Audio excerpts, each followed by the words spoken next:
Next up in our Big 12 preview is the Iowa State Cyclones, who really bounced back, Dalton, after a really bad 2022. They went 4-8 in 2022, which was Matt Campbell's second losing season with the Cyclones, and the only other one was his debut season at Iowa State, right? So 7-6 last year. They lost the Liberty Bowl, but really got back on track. The expectation is around the same heading into 2024 because they brought back so many key players coming back, but they'll need some significant improvements on their offensive line and defensive line as well. But Dawn, this is a team that is basically the same exact Iowa State team as last year, man.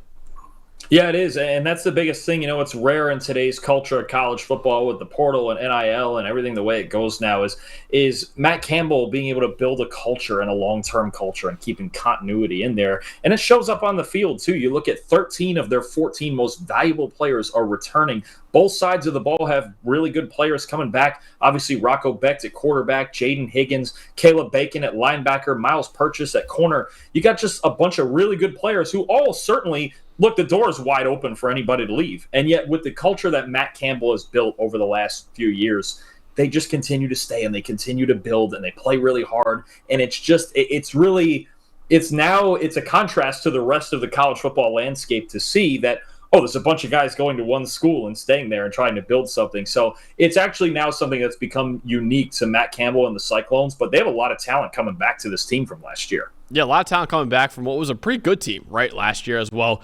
They brought back the entirety of this unit, Dalton, but it is by far still their biggest weakness. It is the offensive line. They brought back all 5 starters from that offensive line, but they were the lowest graded offensive line in the Power 5 last year and second lowest graded offensive line in the country last year. Just a 44.7 grade as a unit for that offensive line. Lowest graded in the Power 5 in both pass blocking at 44.7 and run blocking at 42.1. So by all accounts, this offensive line was horrendous last year and basically stays the same heading into next year with all 5 starters coming back. So they're going to need some significant improvement from that offensive line because they do have a pretty good quarterback, Dalton, and Rocco Becht, but they're going to need him to get to protect him in order for him to really shine.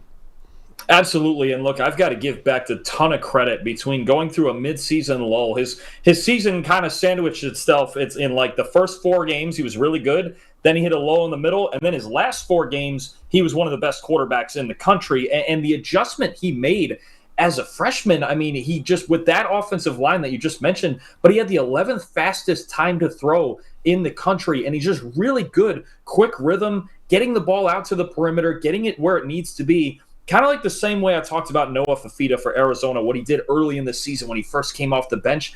That's kind of what Becht did all season. It's just, look, my offensive line isn't great. I do have some weapons on the outside. It's my job to find the right read and get rid of the football. And Becht is really, really good at that. And not anybody, you know what I like about him?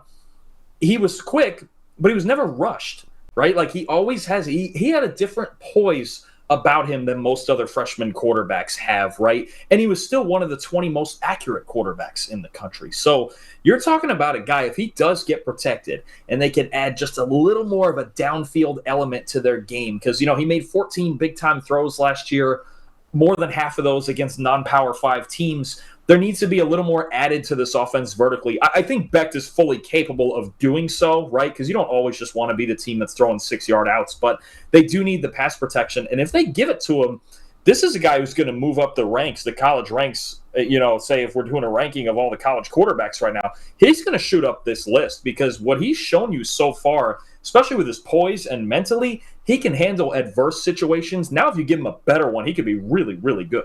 Absolutely, and the fact that he gets rid of the ball quickly is almost a necessity with that offensive lineman. So really was impressed by him last year, and his biggest target, quite literally physically and just in terms of how good he is Jayden Higgins, man, who was fantastic last year. Like I mentioned before, 6'4", 210 pounds, was a transfer to Iowa State from Eastern Kentucky, and even though he transferred from the FCS level to the FBS level to the Power 5 level, he had his best year yet as a junior. 85 grade last year, led all Big 12 receivers, and he was the 11th most valuable receiver in the country, according to our wins above average metric. Really good separator, even though he's a bigger receiver at 6'4", 210. 70.5% open target rate against single coverage. That was in the 83rd percentile for FBS receivers last year. Also really, really strong hands. Only one drop on 57 catchable targets last year as well. So I'm a big fan of Jayden Higgins, man. I know we have a lot of really good receivers in college football, but I think he's one of the more underrated receivers that we have, and he should once again be Rocco Beck's favorite target in 2024. Yeah, I agree. And look, he gets to go up against a guy in practice every day who makes him better. We've talked about this with some other teams, but Miles Purchase at corner for the Cyclones was the highest graded corner in the Big 12 last year. And Iowa State's got now a long history under Matt Campbell of defensive backs getting into the NFL. Leonard Johnson, Anthony Johnson, TJ Tampa, guys like that. Miles Purchase is the next one, right? And he's balanced. He can cover. He can play the run. He's got 12 run defense stops last year, 79.1 coverage grade. This is just continuing a long line of Iowa State defensive backs who are really, really good. Miles Purchase is the next one, and other than maybe you got Sicario Davis and Travis Hunter coming into the Big 12 now to steal the spotlight, but Miles Purchase is one of the best corners in the Big 12. Yeah, easily, man. He's a really, really good player, and like I said, they've always had really good players in that secondary. All right, Dalton, I think Iowa State is one of the safer projections to make because basically the whole roster from last year is back for this year. Will they take a step forward, or do you think we're going to see more of the same of what we saw in 2023?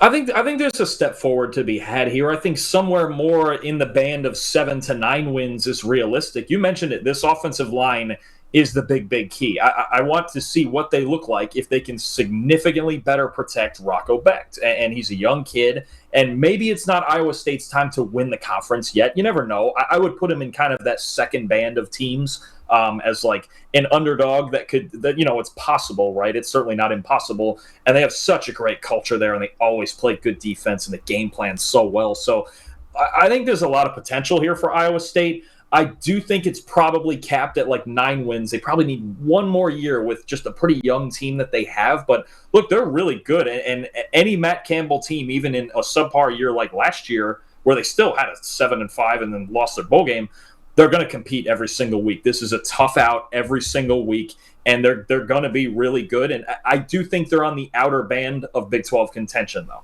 Yeah, I agree with that. And they play Iowa early in the season, which is around a top 25 team.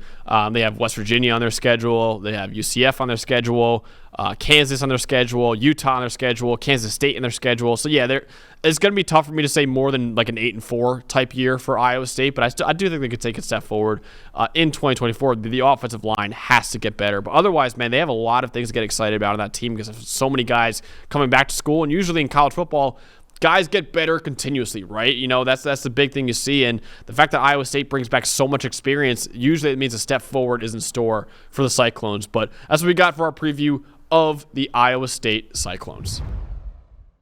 Hey, thanks for watching the PFF College Football Show. Before I let you go, though, we have an unbelievable deal for you guys right now. If you use the code CFB25, you get 25% off your PFF Plus annual subscription. We've got the 2024 College Football Preview Guide that you can find over at pff.com, featuring the best players in the country from all 70 Power 5 teams, plus 10 Group of 5 teams that have the best chance at making the college football playoff as well. You can also gain access to NCAA premium stats for historical games, teams, and player tracking dating all the way back to 2014, so the last decade or so of college football. All the stats you can hope for, you can find in PFF Premium as well. Also, you can be the GM of your favorite NFL team with our unbelievable mock draft simulator where you can draft up to 7 rounds of players for your NFL team. And if you want to dominate your fantasy league, you can do that as well using the best fantasy tools on the planet. All of that and more with your PFF Plus annual subscription, which you can find for 25% off right now with the code you can find in the description. Or if you want to go to subscribe.pff.com and use the code CFB25 at checkout. Again, you get 25% off your PFF Plus subscription. This won't last forever, so make sure you take advantage of it right now.